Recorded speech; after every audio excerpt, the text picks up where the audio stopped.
Cinderella. Once upon a time, a girl named Cinderella lived with her stepmother and two stepsisters. Cinderella had to work hard while the others slept, till the sun was high in the sky.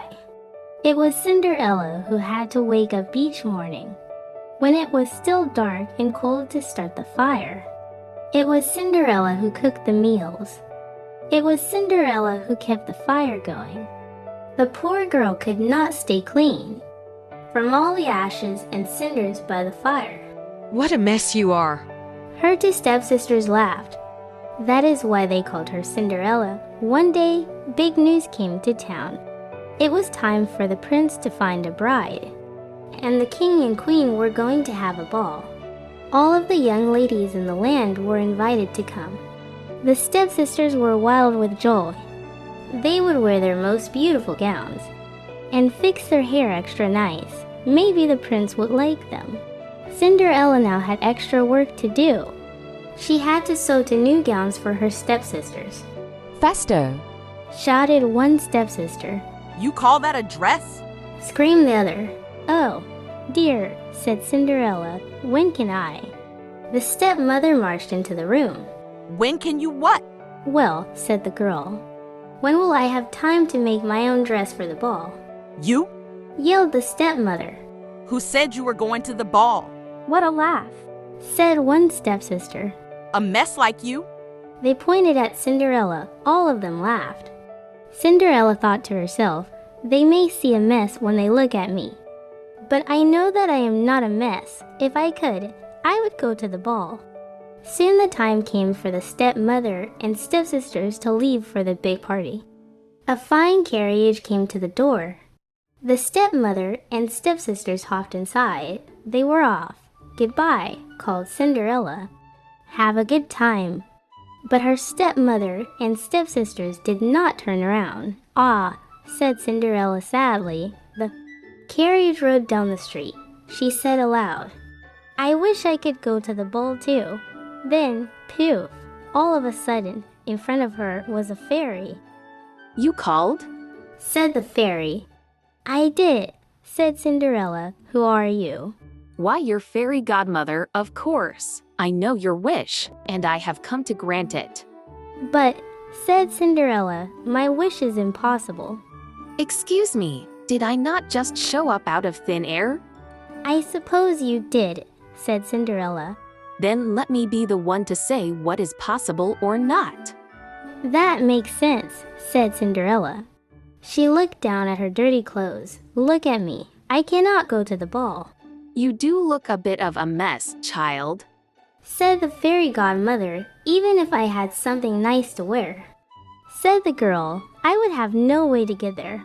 Dear me, all of that is possible, said the fairy. She tapped her wand on Cinderella's head. At once, Cinderella was perfectly clean. What's more, she was dressed in a beautiful blue gown. Her hair was set up high on her head in a golden band. This is amazing, said Cinderella. Who said I was done? Said the fairy godmother. She tapped her wand again. At once, a beautiful carriage came to be, with a driver and 4 white horses.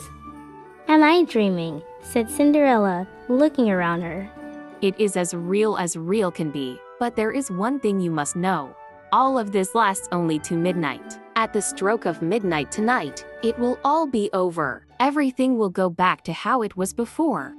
I must be sure to leave the ball before midnight, said Cinderella. Cinderella looked around. Did that even happen? But there she was in a fine gown with a golden band in her hair. And there were her driver and 4 horses waiting for her. At the king's ball, the prince was very bored. He felt like he had danced with every young lady in the kingdom. All of the ladies were wearing beautiful dresses. But none of the ladies were interesting. None of them understood his jokes. The prince had just finished dancing with one of Cinderella's stepsisters when the room suddenly fell silent. Everybody turned to look as the most beautiful girl walked through the door. She had long blonde hair and kind green eyes. Her dress was silver. Her shoes sparkled like they were made of glass. It was Cinderella, but nobody recognized her. not even her stepmother and stepsisters. The prince's mouth dropped open. He had never seen a woman as beautiful as Cinderella. He asked her to dance. They danced together all evening. The prince thought Cinderella was beautiful, but also kind, clever and funny. She laughed at his jokes, and he laughed at hers. Cinderella was having such a wonderful time that she didn't notice that it was so late. The clock began to chime midnight. "Oh no, I have to leave," gasped Cinderella, and she ran out of the ballroom. "Don't go. I don't even know your name," shouted the prince, but Cinderella was already gone. Cinderella fled from the palace so fast that she lost one of her glass shoes on the stairs. When she got to the bottom of the stairs, the clock finished chiming midnight. Cinderella's beautiful dress turned back into rags, and her golden carriage turned back into a pumpkin. The prince ran off to continue his search.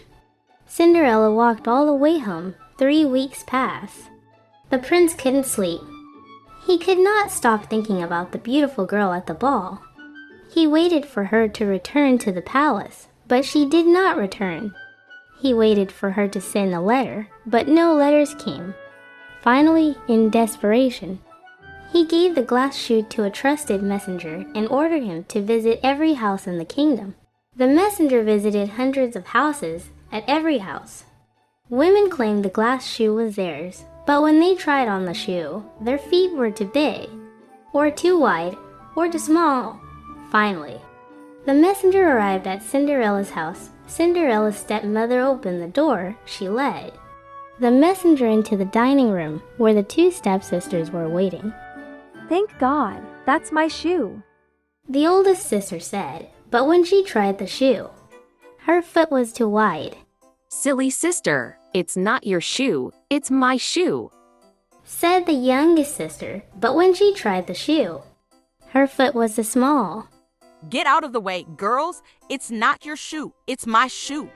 The stepmother said and tried the shoe, but her foot was too long. Oh, how silly. The shoe must have shrunk in the rain. But the messenger was not so easily fooled. "Are there any other women in this house?" he asked. "No one but our serving girl. And the shoe is certainly not hers," said the stepmother. "Fetch her immediately. Every woman in the kingdom must try the shoe," insisted the messenger. Cinderella put her dirty foot into the glass shoe, and amazing! It wasn't too wide. It wasn't too long. It fit perfectly. "Please come with me," said the messenger. And before Cinderella's stepmother and stepsisters could stop them, the messenger hurried Cinderella out the door and into a carriage. Cinderella was taken to the palace to meet the prince. She was still wearing her dirty old dress, and her arms, legs, and face were dirty. She looked at the floor because she felt so ashamed. The prince took Cinderella's hand, and when she lifted her head and he saw her kind, green eyes, he knew that she was the girl he had fallen in love with at the ball. They were married the next spring and spent the rest of their lives laughing at each other's jokes. The end.